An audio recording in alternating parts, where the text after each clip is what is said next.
Aujourd'hui, je suis dans un état d'esprit que j'aurais jamais pu imaginer il y a 2 ans.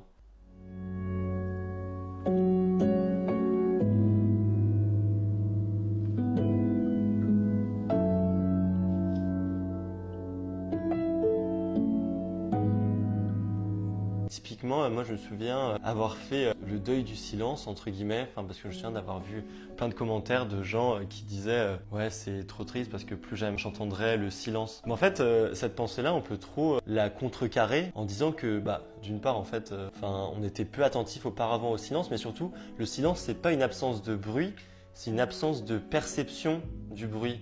Et c'est totalement différent, c'est-à-dire qu'on peut très bien avoir une perception de silence quand bien même il y a du bruit autour. À la différence de plein de gens pour lesquels ça arrive suite à un trauma sonore, il n'y a aucun élément dans ma vie qui a été déclencheur directement, c'est-à-dire que ça m'est arrivé du jour au lendemain. Là où Petit Bambou, ça m'a aidé, c'est que l'acouphène, c'est une attaque constante. Et on ne peut pas lutter à un problème constant par des solutions ponctuelles. Aller ponctuellement chez tel praticien par exemple. Là où Petit Bambou ça m'a aidé, c'est que ça nous offre une solution constante pour un problème qui se pose régulièrement à nous. On se met à avoir autant de ressources qu'on a d'obstacles à surmonter. C'est l'idée que c'est en faisant un travail quotidien sur son esprit, à défaire des schémas, à refaire des nouveaux schémas, à se réapproprier son corps, que finalement on substitue une logique négative à une logique positive et que finalement on sort de ce cercle vicieux dans lequel on se pensait condamné.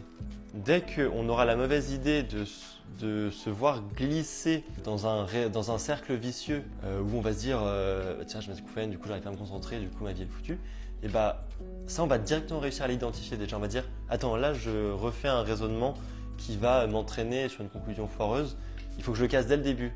Et du coup je l'identifie, et du coup si j'identifie, je lui oppose le nouvel argument que j'ai trouvé, et ça permet de passer la crise de panique qui peut passer sur le moment. Ouais, c'est vraiment une bulle d'air, ouais. Ouais, c'est vraiment un petit havre de paix de 8 minutes qui se fait grâce justement à ces instructions qui nous remettent un peu l'esprit au calme, dans le sens où on n'est plus sans cesse agité par 10 000 pensées négatives. On se pose, et on souffle et on reprend les bases en fait. Se reconnecter à son esprit, se reconnecter à son corps, retrouver ce qui est positif dans notre vie, trouver des pensées positives qui permettent d'empêcher la montée des moments d'angoisse. Il y a 2 programmes qui m'ont énormément aidé et qui ont été très complémentaires. Le premier, c'est celui de la sophrologie pour les acouphènes, et le second, c'est un programme qui s'intitule Apprivoiser la douleur. Alors ils sont très complémentaires parce que, comme je l'ai dit, les acouphènes, ils s'ancrent dans le corps et dans l'esprit. Et il y en a un qui va les chasser de l'esprit, c'est le programme sur Apprivoiser la douleur. Il y en a un qui va les chasser du corps et de l'esprit aussi, c'est le programme sur la sophrologie. Aujourd'hui,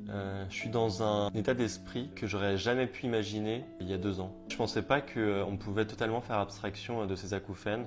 Même quand je les entends, en fait, mon attention, elle est plus aussi facilement captivée qu'auparavant. Elle va se focaliser sur quelque chose de beaucoup plus intéressant parce que mon cerveau se sera réadapté. Je vois qu'ils sont là, mais ça renvoie à aucune pensée négative dans mon esprit.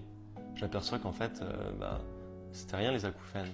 Non, c'est pas que c'est rien, mais que c'était pas si grave que j'ai pensé que ça l'était pendant un an, même si j'ai vraiment cru que jamais je m'en sortirais en fait. Même si j'ai cru que pour toute ma vie, je pourrais plus jamais passer des bons moments. Je sais pas, on te le dit, mais dans une théorie super abstraite, tu vois, on dit ouais, l'habituation, ça fait que tu arriveras à bien vivre. Non, c'est plus fort que ça. Genre aujourd'hui, c'est juste un élément insignifiant de ma vie, et c'est juste une parenthèse de ma vie que j'ai laissée derrière moi et qui a été éprouvante, mais qui me touche absolument plus. Ah ouais, je suis super heureux. Ouais, ouais, c'est cool.